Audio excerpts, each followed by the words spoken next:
Bien, entonces, como les decía recién, el detector capta la fluorescencia emitida por cada fluoróforo y la envía a una computadora donde un software grafica la intensidad de señal recibida con un color diferente según la longitud de onda de esa señal que recibe. Como cada fluoróforo corresponde a una reacción de secuenciación diferente, entonces se puede asignar una base a cada pico de fluorescencia que se detecta con el detector. Esta es una imagen de una secuenciación automática en donde se puede ver que en función de cada uno de los picos que se detectan en el cromatograma se puede leer la secuencia de nucleótidos directamente, en función del color que se le ha sido asignado a ese pico. En general, los primeros nucleótidos después del primer no se pueden leer bien porque hay errores en la lectura, en la emisión de los fluoróforos o de las corridas, en fragmentos que son muy cortos, por lo que en general con los secuenciadores automáticos las reacciones se empiezan, o las secuencias se empiezan a leer bien alrededor de, por ejemplo en este caso, de los 50 a 60 nucleótidos después del primer. Si algunas reacciones son un poquito mejores, se pueden leer a partir de los 30 nucleótidos después del primer, pero no inmediatamente después. ¿Eso qué significa? Que la reacción de secuencia que uno puede, sí, la reacción no, la secuencia que uno puede leer de un determinado fragmento de ADN comienza unos nucleótidos después que el primer. Y esto es válido tanto para la secuenciación manual que se hace en el laboratorio, en donde los fragmentos de ADN pequeños generalmente pasan de largo en el gel y quedan en el buffer, entonces no van a estar presentes en el gel, y se empieza a leer más o menos unos 30 nucleótidos después del primer, que son los fragmentos de 30 nucleótidos los que empiezan a quedar retenidos en el gel, porque la corrida se corta más o menos ahí. Y en el caso de los secuenciadores automáticos, por esta cuestión que yo les comentaba de errores en la lectura de los primeros nucleótidos, que se acomoda más o menos a los 30, 50 nucleótidos. A veces las corridas no salen tan bien y la calidad de la secuencia que se obtiene depende de diferentes cuestiones. ¿Sí? Hay secuencias que son de buena calidad, donde no hay ambigüedades y cada pico que se detecta está separado de los picos adyacentes y se puede entonces asignar la base correspondiente. A veces se producen superposiciones de picos, como las que se pueden ver acá, las que se pueden ver acá o las que se ven acá, en donde es difícil establecer a qué base corresponde ese fragmento de ADN, y por lo general los softwares atribuyen de manera automática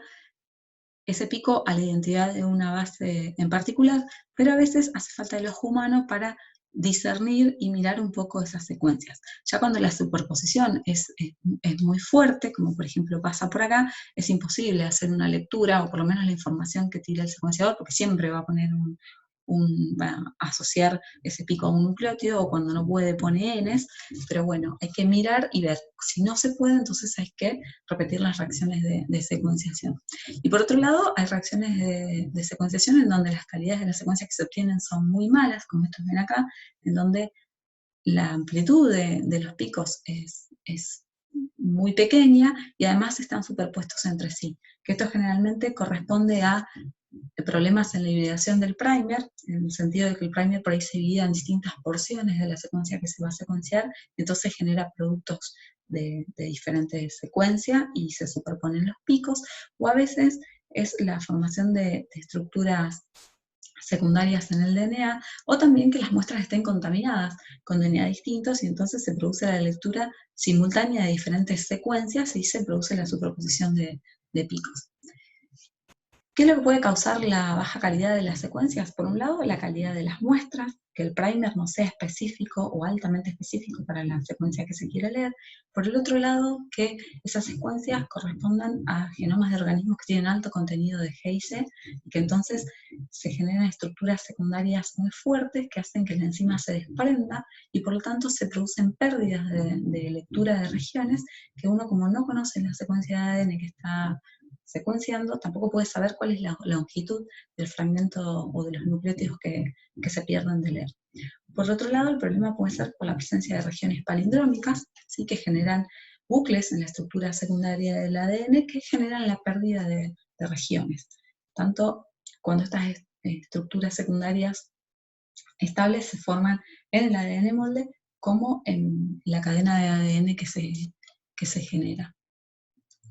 Aquí les puse una foto de uno de los primeros secuenciadores, o no uno de los primeros, pero de los primeros secuenciadores automáticos que se desarrollaron, en donde todavía se utilizaban para las corridas geles de poliaquilamida desnaturalizantes, y estaba todo automatizado, la corrida,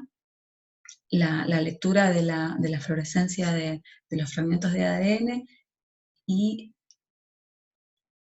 la identificación de a qué bases correspondían, es decir, ya no hacía falta hacer la lectura a mano a partir de las placas radiográficas y escribir a mano la secuencia que se iba leyendo, que eso por ahí puede generar errores. Y no porque hay errores en la secuencia, sino que hay errores en el operador que se confunde cuando escribe la secuencia que va leyendo. Estos primeros secuenciadores, entonces, utilizaban geles de poliaquilamida, estaba automatizada la corrida, la detección de las bandas por fluorescencia y la lectura de estas bandas, pero la siembra se hacía en forma manual. Después de eso surgieron los secuenciadores automáticos en los que se utilizaban ya no geles de poliaquilamida, sino que las corridas se hacían en capilares y se automatizó todo, desde las reacciones y desde la generación de las reacciones de secuenciación y la siembra, hasta la lectura de las secuencias y el procesamiento de los datos. Aquí lo que tienen es una foto o una imagen de la pantalla que se observa cuando se utilizan los secuenciadores que son de siembra manual y que todavía utilizan geles de poliaquilamida. La pantalla lo que va mostrando es una imagen en donde cada pico de fluorescencia que detecta le asigna a un color que corresponde a un nucleótido diferente y va copiando o traduciendo esa señal que recibe a una base determinada y así se va generando la secuencia de ADN. Los secuenciadores automáticos que les comentaba recién, en los que está automatizado todo, desde la reacción de secuenciación hasta la lectura y el análisis de las secuencias,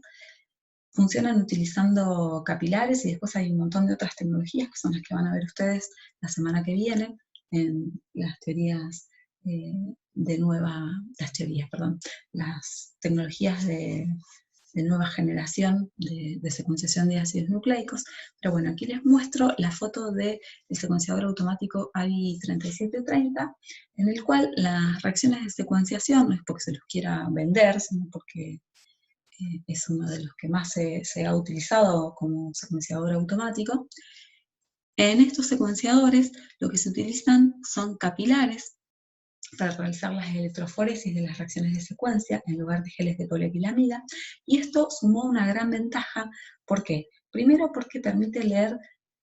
fragmentos más grandes. Si todo va bien, por cada reacción se leen unos 1200 pares de bases. Si ustedes lo comparan con una secuenciación manual en el laboratorio, en la que si todo va bien, se leen alrededor de 300 pares de bases, en una corrida que más o menos lleva unas 8 horas entre que se precorre el gel para homogeneizar la temperatura, que los catalizadores que se utilizan para armar los geles de poliaquilamida pasen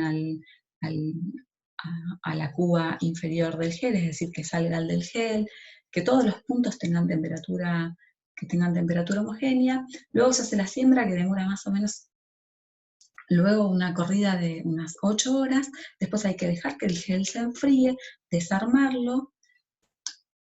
transferirlo a un papel Whatman, y una vez que está seco, exponerlo a una placa radiográfica, y recién al día siguiente esa placa se revela y se puede hacer la lectura a mano de la secuencia de ADN. Con estos secuenciadores automáticos, además de que se leen 1200 pares de bases por reacción, que es 4 veces más, se pueden realizar 96 reacciones en simultáneo por cada 3 horas de funcionamiento del secuenciador. ¿Sí? Estos fueron de los primeros secuenciadores automáticos que se desarrollaron. La semana que viene van a ver un montón de tecnologías que surgieron, o no un montón, pero varias de las tecnologías que han ido surgiendo en los últimos años, que permiten secuenciar genomas completos en un periodo de 2 días con secuenciadores que funcionan las 24 horas del día casi sin supervisación humana.